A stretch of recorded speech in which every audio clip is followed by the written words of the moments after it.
It's not every day you have to admit you were so wrong, not for holding an opinion, but for the audacity to ignore the alternative and keep building a competitor. Let me fill you in. I have SessionX, a Tmux plugin that sets you quite quick with a session switcher that has a fuzzy finder, preview, configurable shortcuts, and other cool features added by amazing contributors. But that was inspired by a little script called T, made by Josh Medeski, who later archived T to build a better, robust, fantastic session manager called Sesh. Now let me answer the questions right away. Is it better? Well, yes, much better. Not in a way that I think would make SessionX users just throw it out and move over, but for those of us who like tinkering, playing around, combining different flows and that kind of stuff, well, you people are in for a treat. This thing pops, switches, and does all the usual stuff you'd expect from a modern session manager, but it goes the extra mile. It has a dedicated command to clone projects, a last session switcher, which is also both simple and genius. It has its own built-in picker, shell completion, and more, but on top of all these, it's deeply configurable. You can use it to create sessions, configure their previews, start command, windows, and if that's starting to sound like Tmuxinator, well, you're not wrong. Sesh is a beautiful package, and today I want to show you how I'm using it. Let's go.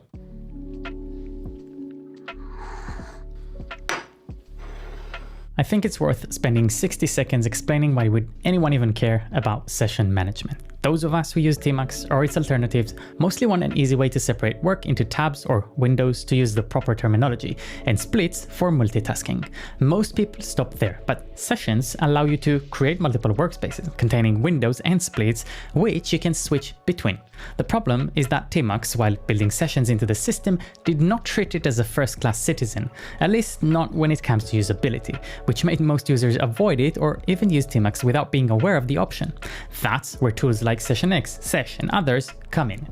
So with that out of the way, with almost 2,000 stars, the underrated Sesh is on GitHub and is advertised as a smart terminal session manager, although I think it should have Tmux in a bigger font here. Brew install or nix or the other packaged options and run it to see the help menu. And since I start every exploration with the options in the help menu, I couldn't help but notice some quite unusual subcommands here I did not expect. I mean, clone, picker, preview in a session manager. Let's try the first one, because while it sounds simple, it's so nice to clone a project and start a fresh session. We're in the path, ready to go. And since I am missing initial completion support, I'll use OpenCode here, but I'll save these results for later. In the meantime, let's start simple. The first command you'd usually run is sesh list. At first you'd think, I don't remember starting all these sessions, and the truth is, you really didn't. That's Zoxide just printing visited paths.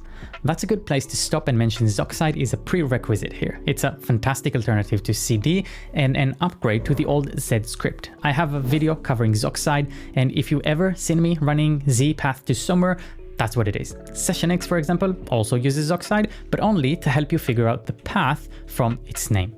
Sesh does things differently. It assumes you already need one of the most visited local paths and would prepare them in a fuzzy searchable list, making things more accessible than you'd first think. The connect option is how you switch sessions. You can pop a sesh list into FZF, for example, and have the result used by Sesh Connect like so. New session in my test directory, properly named and positioned in the path. Another option is television, mentioned in the channel before if that's your preference for a fuzzy picker. We'll get back to the deeper Sesh TV integration a bit later. As for a first config to make it look like a UI for sessions, here's the suggestion from the docs. Binding a Tmux key to Sesh Connect, taking a massive list using icons all ported into the pop-up window of FCF Tmux, and with inline bindings fixing icons per option type in the list, with a preview on the side. For now, let's just run it. Tmux prefix, Shift-T, and there it is. Sesh showing my sessions with their Tmux icon, my Zoxide path with directory symbol, a preview, all contained in the pop-up. For comparison, this is what SessionX look like. Okay, back to television. While the link in the docs is broken, a quick search in TV docs shows Sesh. It doesn't come with the usual TV update channels for whatever reason, but just grab the Toml config and add a Sesh channel to your TV config, and now TV Sesh, nice. A beautifully stretched TUI with your fuzzy search box, selection pane and preview with actions you can easily configure through TV. Beauty. More about TV in a dedicated video on the channel.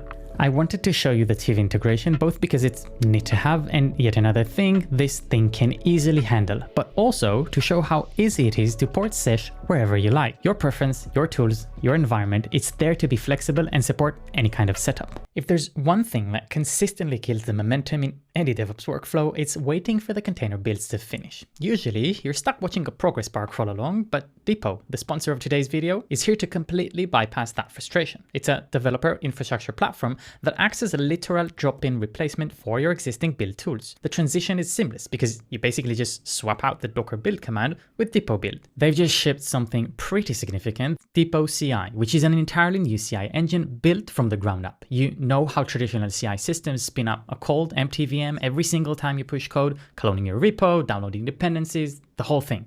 Depot CI flips that model. You push code and 2 seconds later, you're running a job with a new pre-warmed environment, your custom image already loaded, dependencies already there. Migration is about as low friction as it gets. Depot CI migrate, it copies your existing GitHub Actions workflows into a .depot folder. Everything just works. There's SSH debugging, CPU and memory metrics, and full pipeline replays built in. No more commit and pray when something breaks. This is a classic DevOps Toolbox essential that actually gives you time back in your day by removing those CI bottlenecks. It's one of those things you really have to see in your own pipeline to believe how much the speed difference changes your productivity. You can head over to the link in the description to start a free trial and see how much faster your own builds can get. Now, back to the video. Another option is Charm's Gum, the fuzzy picker from the company that designs everything 10 times better than anyone else. Here's Gum with my sessions.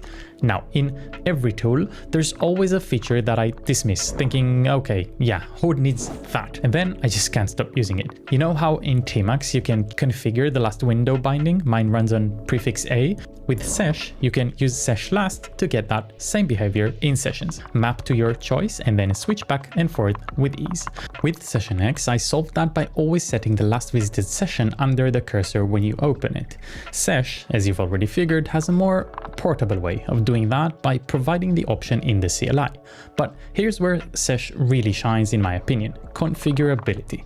Unless using another path, create sesh/seshtoml at your .config. The first thing you might want to do is import the Sesh default JSON schema. This imports a bunch of same defaults to Sesh, helping you get started. Now, the first thing I've configured here is a blacklist that's basically hiding a session from the list. Why would I want to do that? Well, my Flows plugin, for example, that pops as an overlay window over any Tmux session, uses its own session named Scratch. I never want to actually connect to that session, and it's reserved for that pop-up alone. Now it's filtered.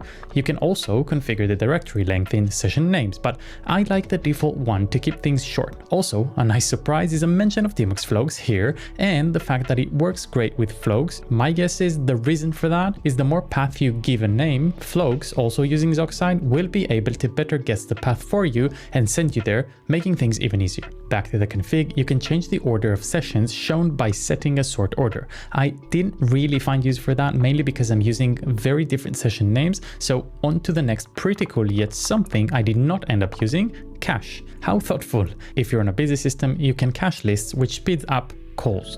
The problem with cache is that it's, well, cached. So if I were to kill a session like I just did with Fatbot by killing the last window, Sesh still has it. It'll be gone in a few seconds, but I still find this confusing. Once disabled, we're back with the source of truth. That's my preference. Next up, you can set your default session preview and startup command, meaning any new session that starts can immediately run NeoVim, for example, or just run ESA to list files, like so. That's nice, but what if you want pre-configured dedicated sessions for different tasks? Not necessarily started, but templates that you can just call at any time. Well, you can do that with the session tag. Give it a name, a path, a start command, and also a preview command if you like. One thing I'm kind of missing here is a template variable that I'll be able to inject or just use, like if path is already set. Ideally, I'd want to use it below in the preview command to expand the same path in something like a pair of curly braces, but that's just me nitpicking. Regardless, check this one out. The next time Sesh is up, there's now a Tmux config option. Not yet a session, but has a cogwheel next to it, ready to go. It has my Tmux conf previewed, but if I hit it, well, what do you know? Tmux config in NeoVim ready to be changed. I like this one so much, I copied it to NeoVim as well.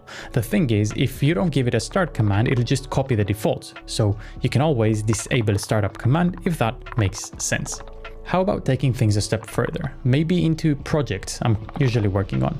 In this instance, I'm using Work Trunk to manage my work trees, and another great video on the channel you may want to watch. I'll have every bot session start with a Work Trunk trees list. Maybe I actually want OpenCode to start. Sesh, bot, boom, OpenCode. Since this just opened a sea of options, I can now have my questionably relevant SessionX open source pop gh dash, my new favorite way of handling GitHub issues and PRs, which, and sorry for not restraining myself again, I configured into its own automated pipeline that would call Work Trunk, creating a tree for this PR, fetching the branch and popping OpenCode, ready to review and fix the PR. That was a lot, so to clear things up, I just had Sesh automate any SessionX session to create, change the path to it, open gh-, which in turn called Work Trunk and OpenCode. Not for the faint of heart. Sometimes I stop myself and say, hey man, you went too far there, but there are some workflows, I just look at the terminal and smile at them. Sessions are not the end of it when it comes to configuration. You can actually set up windows. For example, under the SessionX session, I might want to have LazyGit in its own window. Add it to the session, which surprises me actually. I thought Toml can understand subcomponents. Anyway, create a new window with the same name mentioned, and SessionX session started with gh- on one window and a nice new window on the other side with LazyGit.